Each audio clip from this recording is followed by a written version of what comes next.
السلام علیکم۔ جو دودھ گرم کر کے پیتا ہے تو سمجھ جاؤ کہ اس کی ہڈیاں اونٹ سے بھی زیادہ مضبوط ہیں۔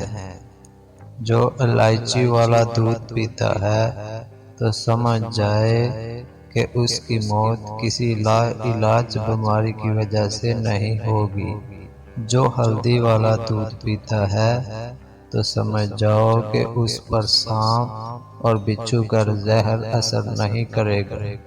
جو دودھ میں سونف ڈال کر پیتا ہے اس کی عقل کبھی اس کو کسی موڑ پر دھوکہ نہیں دے گی۔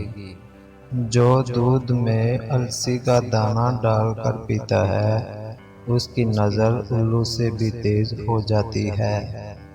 جو دودھ میں آملہ کا مربع ڈال کر پیتا ہے اس کی زندگی 5 سال تک مزید بڑھ جاتی ہے۔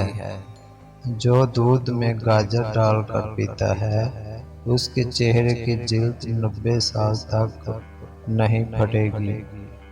جو بھینس کا کچا دودھ پیتا ہے اس کو کبھی کمر درد کی شکایت نہیں ہوگی۔